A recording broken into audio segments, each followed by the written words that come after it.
ಈ ರೀಡಿಂಗ್ ನಿಮಗೆ ಅನ್ವಯಿಸಿದರೆ ಅಥವಾ ರೆಸೊನೇಟ್ ಆದರೆ ಮಾತ್ರ ತೊಗೊಳ್ಳಿ, ಇಲ್ಲಾಂದರೆ ಬಿಟ್ಬಿಡಿ. ಇದೊಂದು ಜನರಲ್ ರೀಡಿಂಗ್ ಮಾತ್ರ ಆಗಿರುತ್ತೆ.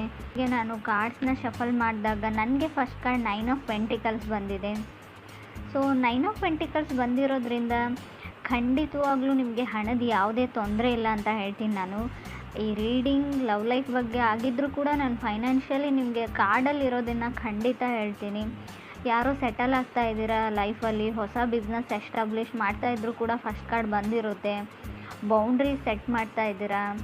ಸೊ ಸಮಥಿಂಗ್ ಬೆಸ್ಟ್ ಟೈಮ್ ಅಂದರೆ ಏನಾದರೂ ಕಲಿಯೋದಕ್ಕೆ, ಕೋರ್ಸ್ ಮಾಡೋದಕ್ಕೆ, ರೀಲರ್ನಿಂಗ್ ಅಂತ ಹೇಳ್ತೀವಿ. ತುಂಬ ಬಿಲ್ಸ್ನ ಪೇ ಮಾಡ್ಬೋದು, ಯಾವುದಾದ್ರೂ ಲರ್ನಿಂಗ್ ಪ್ರೊಸೆಸಲ್ಲಿ ಫೀನ ಪೇ ಮಾಡ್ಬೋದು. ಸಮಥಿಂಗ್ ನಾಲೆಜಬಲನ್ನು ಕಲಿಯೋಕ್ಕೆ ತುಂಬ ಒಳ್ಳೆ ಟೈಮ್ ಅಂತ ಹೇಳ್ಬೋದು. ಅಕ್ನಾಲಜ್ಮೆಂಟ್ ಅಂತೀವಿ. ಸೊ ನಿಮ್ಗೆ ಯಾರಿಗಾದ್ರೂ ಡೌಟ್ಸ್ ಇದ್ದರೆ, ಏನೋ ಬಿಸ್ನೆಸ್ ಮಾಡ್ತಾಯಿದ್ರೆ, ಏನಾದರೂ ಸಣ್ಣ ಪುಟ್ಟ ವ್ಯಾಪಾರ ಮಾಡ್ತಾಯಿದ್ರು, ಯಾಕೋ ಸರಿಯಾಗಿ ಹೋಗ್ತಾ ಇಲ್ಲ ಅಂತ ಅನಿಸಿದ್ರು ಕೂಡ ಖಂಡಿತ ಎಲ್ಲ ಸ್ಟೇಬಲ್ ಆಗುತ್ತೆ. ಸ್ವಲ್ಪ ಅದಕ್ಕೆ ಟೈಮ್ ಕೊಡಿ ಅಂತ ಕಾರ್ಡ್ ಹೇಳುತ್ತೆ. ಮೇ ಬಿ ಕೆಲವರು ಆನ್ಲೈನ್ ಶಾಪಿಂಗ್ ಮಾಡ್ತಾ ಇದ್ದೀರಾ, ತುಂಬ ವಸ್ತುಗಳ ಖರೀದಿ ನಡೀತಾ ಇದೆ ಅಂತ ಹೇಳ್ಬೋದು. ಸೊ ವೆಕೇಷನ್ ಕೂಡ ಕೆಲವ್ರಿಗೆ ಬೇಕಾಗಿದೆ ಅಂತ ಹೇಳ್ಬೋದು. ಫೋಕಸ್ ಬಿಸ್ನೆಸ್ ಕಡೆ ಇಡೀ ಮೇ ಬಿ ನಿಮ್ಗೆ ಯಾರಾದರೂ ಪ್ರಾಮಿಸಸ್ನ ಮಾಡ್ಬೋದು, ಏನಾದರೂ ಯಾವುದಕ್ಕಾದರೂ ಅಂತ ಅನಿಸುತ್ತೆ. ಮೇ ಬಿ ನೀವು ಯಾರಿಗಾದ್ರೂ ಪ್ರಾಮಿಸ್ ಮಾಡ್ಬೋದು. 9 ಆಫ್ ಪೆಂಟಿಕಲ್ಸ್ ಒಂದು ಸಿಂಗಲ್ ಪರ್ಸನ್ನ ರೀಪ್ರೆಸೆಂಟ್ ಮಾಡುತ್ತೆ. ಕೆಲವರು ಸಿಂಗಲ್ ಆಗಿದ್ದೀರಾ, ಇತ್ತೀಚೆಗೆ ಬ್ರೇಕಪ್ ಆಗಿ ಮತ್ತೆ ಸಿಂಗಲ್ ಆಗಿರ್ಬೋದು, ನಿಮ್ಮ ಪಾರ್ಟ್ನರ್ ಸಿಂಗಲ್ ಇರ್ಬೋದು. ಸೊ 9 to 5 ವರ್ಕ್ ಮಾಡೋ ಪರ್ಸನ್ ಜೊತೆ ನೀವು ಕನೆಕ್ಟ್ ಆಗಿದ್ದೀರೋ, ನೀವೇ 9 to 5 ವರ್ಕ್ ಮಾಡೋ ಪರ್ಸನ್ ಕೂಡ ಆಗಿರ್ಬೋದು. ತುಂಬ ಪ್ರೊಡಕ್ಟಿವ್, ತುಂಬ ಫಿಟ್ನೆಸ್ ಬಗ್ಗೆ ಯೋಚನೆ ಮಾಡ್ತೀರಾ ಅಂತ ಹೇಳ್ಬೋದು. ಫಸ್ಟ್ ಕಾರ್ಡ್ ಸ್ಟ್ರಾಂಗ್ ಆಗಿರೋದ್ರಿಂದ ತುಂಬ ಮಾಹಿತಿನ ನಾನು ಶೇರ್ ಮಾಡ್ಕೊಳ್ತಾ ಇದ್ದೀನಿ. ಸೆಕೆಂಡ್ ಕಾರ್ಡ್ ನನಗೆ 4 ಆಫ್ ಕಪ್ಸ್ ಬಂದಿದೆ. ಸೊ 4 ಆಫ್ ಕಪ್ಸ್ ನಿಮ್ಮ ಕೆಪಬಿಲಿಟಿನ ನೀವು ನೋಡ್ಕೊಳ್ಳಿ, ನಿಮ್ಮ ಸ್ಟ್ರೆಂತ್ ಏನು, ಅಥವಾ ಕೆಲವೊಮ್ಮೆ ಪ್ರಾಕ್ಟಿಕಲಾಗಿ ಥಿಂಕ್ ಮಾಡಿ ಲೈಫ್ ಬಗ್ಗೆ ಅಂತ ಕೂಡ 4 ಆಫ್ ಕಪ್ಸ್ ಹೇಳ್ತಾ ಇದೆ. So in sync with love ಅಂತ ಹೇಳ್ಬೋದು. ಯಾರನ್ನೋ ನೀವು ಮಿಸ್ ಮಾಡ್ಕೊಳ್ತಾ ಇದ್ದರೂ ಕೂಡ ಈ ಕಾರ್ಡ್ ಬಂದಿರುತ್ತೆ, ಅಥವಾ ನಿಮ್ಮನ್ನು ಯಾರೋ ತುಂಬ ಮಿಸ್ ಮಾಡ್ಕೊಳ್ತಾ ಇದ್ದಾರೆ. ಸೊ ಮೇ ಬಿ ರೀಕನ್ಸಿಲೇಷನ್ ಮಾಡ್ಕೊಳ್ಬೇಕು ಅಂತ ಅಂದ್ಕೊಂಡಿದ್ರು, ಅವರು ಅದರಲ್ಲಿ ಫೇಲ್ ಆಗಿದ್ದಾರೆ ಅಂತ ಹೇಳ್ಬೋದು. ಅವ್ರಿಗಾಗಲಿಲ್ಲ ರೀಕನೆಕ್ಟ್ ಮಾಡೋಕ್ಕೆ ನಿಮ್ಮ ಜೊತೆ ಅಂತ ಕೂಡ ಹೇಳ್ತಾ ಇದೆ ಕಾರ್ಡು. ಅಥವಾ ನಿಮಗಾಗಲಿಲ್ಲ ಅವ್ರ ಲೈಫಲ್ಲಿ, ಸೊ ಅವ್ರನ್ನ ಕನ್ವಿನ್ಸ್ ಮಾಡಿ ಅಪಾಲಜಿ ಕೇಳಿ, ಸಾರಿ ಕೇಳಿ ಅವ್ರ ಲೈಫಲ್ಲಿ ಹೋಗೋಕ್ಕೆ ಪ್ಯಾಚಪ್ ಆಗಲಿಲ್ಲ ಅಂತ ಹೇಳ್ಬೋದು. ಥರ್ಡ್ ಕಾರ್ಡ್ ನನಗೆ ಸನ್ ಕಾರ್ಡ್ ಬಂದಿದೆ. ಸೊ ಸನ್ ಕಾರ್ಡ್ ನ್ಯೂ ಪರ್ಸನ್ನ ರೀಪ್ರೆಸೆಂಟ್ ಮಾಡುತ್ತೆ, ವೆಕೇಷನ್ನ ರೀಪ್ರೆಸೆಂಟ್ ಮಾಡುತ್ತೆ, ಸೆಮಿನಾರ್ಸ್ನ ಕೂಡ ರೀಪ್ರೆಸೆಂಟ್ ಮಾಡುತ್ತೆ ಕೆಲವೊಮ್ಮೆ. ಸೊ ಸಮಥಿಂಗ್ ಫೀಲ್ ಗುಡ್ ಥರ ಅನಿಸೋದನ್ನು ನೀವು ಮಾಡ್ತಾ ಇದ್ದೀರಾ. ಇಷ್ಟವಾದ ತಿಂಡಿಗಳನ್ನ ತಿಂತಾ ಇದ್ದೀರಾ. ಕೆಲವು ರೆಸಿಪೀಸ್ನ ಟ್ರೈ ಮಾಡ್ತಾ ಇರ್ಬೋದು, ಕುಕ್ಕಿಂಗ್ ಪ್ರಾಕ್ಟೀಸ್ ಮಾಡ್ತಾ ಇರ್ಬೋದು, ಅಥವಾ ಶಾಪಿಂಗ್ ಮಾಡ್ತಾ ಖುಷಿಯಾಗುತ್ತೆ ಕೆಲವರಿಗೆ, ಅದರಿಂದ ಖುಷಿ ಆಗ್ತಾ ಇರ್ಬೋದು. ಕೆಲವೊಮ್ಮೆ ಸನ್ ಕಾರ್ಡ್ ಬಂದರೆ ಸ್ವಲ್ಪ ಕೇರ್ಫುಲ್ ಆಗಿರಿ. ನೀವು ಮ್ಯಾರಿಡ್ ಆಗಿದ್ದರೆ ಪರವಾಗಿಲ್ಲ. ಸೊ ಗುಡ್ ನ್ಯೂಸ್ ಅಂದರೆ ಪ್ರೆಗ್ನೆನ್ಸಿ ನ್ಯೂಸ್ ಬರುತ್ತೆ. ಸೊ ಅನ್ಮ್ಯಾರಿಡ್ ಇದ್ದರೂ ಸ್ವಲ್ಪ ಕೇರ್ಫುಲ್ ಆಗಿರಿ ಅಂತ ಕಾರ್ಡ್ ಹೇಳುತ್ತೆ. 4th ಕಾರ್ಡ್ ನನಗೆ ಡೆತ್ ಕಾರ್ಡ್ ಬಂದಿದೆ. ಹೆದರ್ಕೊಳ್ಳೋ ಅವಶ್ಯಕತೆ ಇಲ್ಲ. ಸೊ ಸಮಥಿಂಗ್ ವೆಂಟ್ ರಾಂಗ್ ಅಂತ ಹೇಳುತ್ತೆ. ಮಾತಲ್ಲೋ ಏನಾದರೂ ಹೇಳಿ ಅದರ್ ಪರ್ಸನಿಗೆ ನೀವು ಹರ್ಟ್ ಮಾಡಿದಿರೋ, ಅದರ್ ಪರ್ಸನ್ ನಿಮಗೆ ಹರ್ಟ್ ಮಾಡಿದಾರೋ.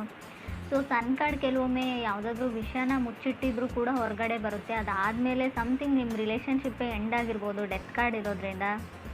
ಸೊ ಕೆಲವ್ರಿಗೆ ಯಾಕೆ ಬ್ರೇಕಪ್ ಆಯಿತು, ಹೌ ವೆಂಟ್ ರಾಂಗ್ ಅಂತ ಯೋಚನೆ ಮಾಡ್ತಾ ಇದ್ದೀರಾ ನೀವು. ಸೊ ಯಾರು ತಪ್ಪು ಯಾರು ಸರಿ ಅಂತ.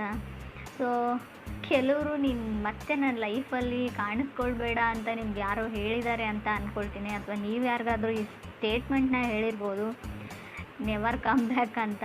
ಮೇ ಬಿ ಅವ್ರು ಸಿಂಹರಾಶಿಯವ್ರು ಇರ್ಬೋದು. ಟ್ರಾನ್ಸ್ಫರ್ಮೇಷನ್ ಟೈಮ್ ಅಂತ ಹೇಳ್ತೀನಿ. ಸೊ ಸಡನ್ ಚೇಂಜಸ್ ಇರುತ್ತೆ, ಬಟ್ ತಾಳ್ಮೆ ತುಂಬ ಇಂಪಾರ್ಟೆಂಟ್ ಆಗುತ್ತೆ ಅಂತ ಕೂಡ ಕಾರ್ಡ್ ಹೇಳುತ್ತೆ. 5th ಕಾರ್ಡ್ ನನಗೆ ವರ್ಲ್ಡ್ ಕಾರ್ಡ್ ಬಂದಿದೆ. ಲೆಟ್ ಗೋ ಮಾಡಿ, ಲೈಫಲ್ಲಿ ಏನೇ ಆಗಿರಲಿ, ಯಾರು ಏನೇ ಮಾಡಿರಲಿ, ಲೈಫ್ ತುಂಬ ದೊಡ್ಡದು.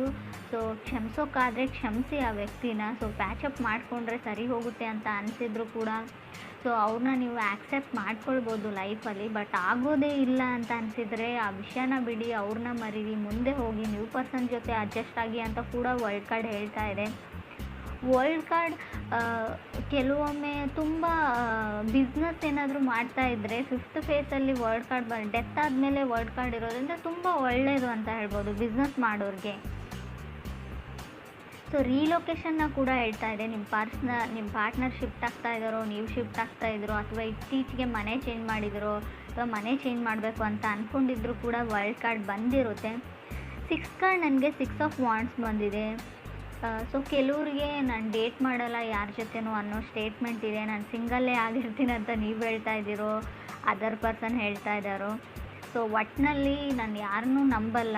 ಸೊ ನನ್ನ ಲೈಫಲ್ಲಿ ನಾನು ಆರಾಮಾಗಿದ್ದೀನಿ. ಸೊ ನನಗೇನು ಇಷ್ಟನೋ ಅದನ್ನ ಮಾಡಿಕೊಂಡು ಸಿಂಗಲ್ ಇರ್ತೀನಿ ಅಂತ ಕೆಲವ್ರು ಹೇಳ್ತಾ ಇದ್ದೀರಾ ಮೇಷರಾಶಿಯವ್ರು. ನೀವು ಅಥವಾ ನಿಮ್ಮ ಮನಸ್ಸಲ್ಲಿ ಯಾರಾದರೂ ಪರ್ಸನ್ ಇದ್ದರೆ ಮೇ ಬಿ ಆ ಪರ್ಸನ್ ಇದೇ ಥರನೇ ಇರ್ತಾರೆ ಯಾವಾಗಲೂ. ಅದು ಸ್ಲೋಗನ್ ತನ ಅವಾಗ ಅವ್ರು ಹೇಳ್ಕೊಳ್ತಾ ಇದ್ದಾರೆ ಅಂತ ಹೇಳ್ಬೋದು. 7th ಕಾರ್ಡ್ ನನಗೆ 2 ಆಫ್ ವಾಂಡ್ಸ್ ಬಂದಿದೆ.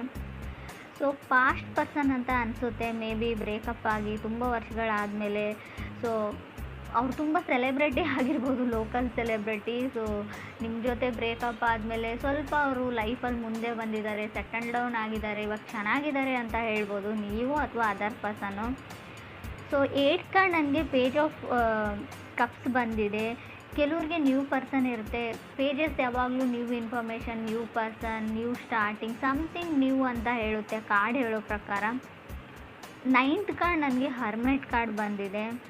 ಸೊ ನಿಮ್ಮ ಲೈಫಲ್ಲಿ ನ್ಯೂ ಪರ್ಸನ್ ಬಂದಮೇಲೆ ನೀವು ಓಲ್ಡ್ ಪರ್ಸನ್ ಬಗ್ಗೆ ಥಿಂಕ್ ಮಾಡ್ತಾ ಇರ್ಬೋದು. ಇನ್ನೂ ಆ ಹಳೆಯ ವ್ಯಕ್ತಿ ನಿಮ್ಮ ಮನಸ್ಸಲ್ಲಿ ಇರ್ಬೋದು, ನಿಮಗೋ ಅದರ್ ಪರ್ಸನ್ಗೋ. ಸೊ ಆ ಪರ್ಸನ್ ನೆನಪಾಗ್ತಾ ಇರ್ಬೋದು ನಿಮಗೆ. ಹರ್ಮೆಟ್ ಕಾರ್ಡ್ ಕೆಲವೊಂದು ವಿಷಯಕ್ಕೆ ಮನಸ್ಸಿಗೆ ಹರ್ಟ್ ಮಾಡ್ಕೊಳ್ಳೋದನ್ನು, ಸುಮ್ಮನೆ ಬೇಜಾರು ಮಾಡ್ಕೊಳ್ಳೋದನ್ನು, ನೀವು ಯಾವಾಗಲೂ ಯಾವುದೋ ಮೆಸೇಜ್ನ ನೀವು ಎದುರು ನೋಡ್ತಾ ಇರ್ತೀರಾ, ಮೆಸೇಜ್ ಬರೋಲ್ಲ, ಆ ಟೈಮಲ್ಲಿ ಆ ಕಾಲ್ ಬರೋಲ್ಲ, ನಿಮ್ಗನ್ಸುತ್ತೆ ಯಾವಾಗಲೂ ನಾನೇ ಮಿಸ್ ಮಾಡ್ಕೊಳ್ತೀನಿ, ಎದುರುಗಡೆ ಇರೋ ಪರ್ಸನ್ ನನ್ನನ್ನು ಮಿಸ್ ಮಾಡ್ಕೊಳ್ಳೋ. ಸೊ ಏನೇನೋ ಓವರ್ ಥಿಂಕ್ ಮಾಡಿ ಬೇಜಾರಾಗ್ತಾ ಇರೋದನ್ನು ಕೂಡ ಕಾರ್ಡ್ ಹೇಳುತ್ತೆ ಹರ್ಮೆಟ್ ಕಾರ್ಡ್. 10th ಕಾರ್ಡ್ ನನಗೆ 4 ಆಫ್ ಪೆಂಟಿಕಲ್ಸ್ ಬಂದಿದೆ. ಕೆಲವ್ರಿಗೆ 4 ಆಫ್ ಪೆಂಟಿಕಲ್ಸ್ ಕಂಪ್ಯಾರಿಸನ್ನ ಹೇಳುತ್ತೆ. ನೀವು ಬೇರೆ ವ್ಯಕ್ತಿಗಳ ಜೊತೆ ಕಂಪ್ಯಾರಿಸನ್ನ ಮಾಡ್ಕೊಳ್ತಾ ಇದ್ದೀರಾ. ಸೊ ಕೆಲವು ಪ್ರಶ್ನೆಗಳಿಗೆ ಉತ್ತರಗಳನ್ನ ಹುಡುಕ್ತಾ ಇದ್ದೀರಾ ಅಂತ ಹೇಳ್ಬೋದು ನೀವು ಅಥವಾ ಅದರ್ ಪರ್ಸನ್ನು. ಸೊ ನಿಮ್ಗೆ ಯಾವಾಗ ಕೆಲವೊಂದು ಪ್ರಶ್ನೆಗಳಿಗೆ ಉತ್ತರಗಳು ಸಿಗುತ್ತೋ ಸೊ ಆವಾಗ ಕೆಲವರು ಟ್ರಾವೆಲಿಂಗ್ನ ಮಾಡಬಹುದು. ಎಲ್ಲೋ ಟ್ರಾವೆಲ್ ಮಾಡ್ತೀರಾ, ಯಾರನ್ನೋ ನೋಡಬೇಕು, ಮೇ ಬಿ ಫಸ್ಟ್ ಟೈಮ್ ಅವ್ರನ್ನ ನೀವು ನೋಡಿದಾಗ ಆ ಪ್ಲೇಸಲ್ಲಿ ಅವರಿದ್ದರು, ಅವ್ರನ್ನ ಹುಡುಕ್ತಾ ಹೋಗ್ತಿರೋ, ಅವ್ರ ಬಗ್ಗೆ ಇನ್ಫಾರ್ಮೇಷನ್ನ ಕಲೆಕ್ಟ್ ಮಾಡ್ತಿರೋ ನೀವು ಅಥವಾ ಅದರ್ ಪರ್ಸನ್ನು. 11th ಕಾರ್ಡ್ ನನಗೆ ಚಾರೆಟ್ ಕಾರ್ಡ್ ಬಂದಿದೆ. ಸೊ ಮೇ ಬಿ ಆ ಪರ್ಸನ್ನ ನೀವು ಟ್ರಾವೆಲ್ ಮಾಡ್ತಾ ಮೀಟ್ ಆಗ್ಬೋದು ಅಂತ ಅನಿಸುತ್ತೆ. ಹೊಸ ವ್ಯಕ್ತಿ ಏನಾದರೂ ಬಂದರೆ ಅವ್ರು ಮಕರ ರಾಶಿಯವರಾಗಿರ್ಬೋದು, ಆಲ್ರೆಡಿ ನೀವು ಕನೆಕ್ಟ್ ಆಗಿರ್ಬೋದು ಮಕರ ರಾಶಿಯವ್ರ ಜೊತೆ. ತುಂಬ ಸೇಫ್ ಬೌಂಡ್ರೀಸ್ನ ನೀವು ಮೇಂಟೈನ್ ಮಾಡ್ತೀರಾ ಜನಗಳ ಜೊತೆಗೆ ಅಂತ ಕೂಡ ಚಾರೆಟ್ ಕಾರ್ಡ್ ಹೇಳುತ್ತೆ. ಸೊ ಮೇ ಬಿ ತುಂಬ ಎಫರ್ಟ್ಸ್ನ ಹಾಕ್ತಾ ಇದ್ದೀರಾ ನೀವು ಈ ರಿಲೇಷನ್ಶಿಪ್ಗೆ, ಈ ಲವ್ಗೆ ಅಂತ ಕೂಡ ಕಾರ್ಡ್ ಹೇಳುತ್ತೆ ನೀವು ಅಥವಾ ಅದರ್ ಪರ್ಸನ್ನು.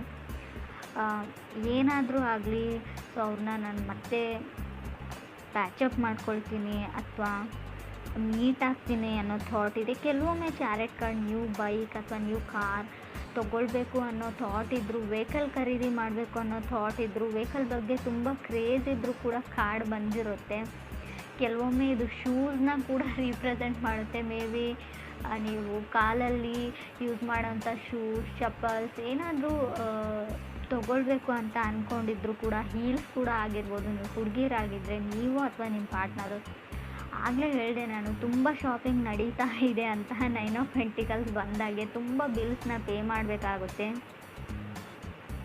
ಸೊ ಸ್ವಲ್ಪ ಹಣದ ಕಡೆ ಕೂಡ ಹುಷಾರಾಗಿರಿ. ಬಂದಿರೋದು 9 ಆಫ್ ಪೆಂಟಿಕಲ್ಸ್ ಕಾರ್ಡು. ಸ್ಟಾರ್ಟಿಂಗಲ್ಲಿ ತುಂಬ ದುಡ್ಡಿರುತ್ತೆ, ಮಧ್ಯದಲ್ಲಿ 4 ಆಫ್ ಪೆಂಟಿಕಲ್ಸ್ ಕೂಡ ಇದೆ. ಖಂಡಿತವಾಗ್ಲೂ ನಿಮ್ಮನ್ನು ಬೇರೆಯವರು ಅದರ್ ಪರ್ಸನ್ ಕಂಪೇರ್ ಮಾಡ್ತಾರೋ, ನೀವೇನು ಬೇಕಾದರೂ ತೊಗೊಳ್ತೀರಾ. ಮೇ ಬಿ ನಿಮ್ಮ ವೈಫ್ ಹೇಳ್ಬೋದು ನನಗೆ ದುಡ್ಡು ಕೊಡೋಲ್ಲ ಆ ಥರ ಈ ಥರ ಅಂತ. ಸೊ ಸಣ್ಣ ಪುಟ್ಟ ಜಗಳಗಳನ್ನು ನಾನು ಹೇಳ್ತೀನಿ, ಮನಸ್ತಾಪಗಳನ್ನು ಖಂಡಿತ ಹೇಳ್ತೀನಿ 4 ಆಫ್ ಪೆಂಟಿಕಲ್ಸ್ ಇರೋದ್ರಿಂದ ಫ್ಯಾಮಿಲಿ ಲೈಫಲ್ಲಿ. ಸೊ ತಾಳ್ಮೆ ತುಂಬ ಇಂಪಾರ್ಟೆಂಟ್ ಆಗುತ್ತೆ ಈ ವಿಷಯದಲ್ಲಿ ಅಂತ ನಂಗೆ ಅನಿಸುತ್ತೆ. ಮೋರೋವರ್ ಇಲ್ಲಿ ಚಾರೆಟ್ ಕಾರ್ಡ್ ಇರೋದ್ರಿಂದ ತುಂಬ ಸ್ಪೀಡಲ್ಲಿರೋದು ಒಳ್ಳೆಯದಲ್ಲ. ಸ್ವಲ್ಪ ತಾಳ್ಮೆ ಕೂಡ ಅಷ್ಟೇ ಅಗತ್ಯ ಅಂತ ಅನಿಸುತ್ತೆ. ತುಂಬ ರಶ್ಶಲ್ಲಿದ್ದೀರಾ ನೀವು ಅಥವಾ ನಿಮ್ಮ ಪಾರ್ಟ್ನರು.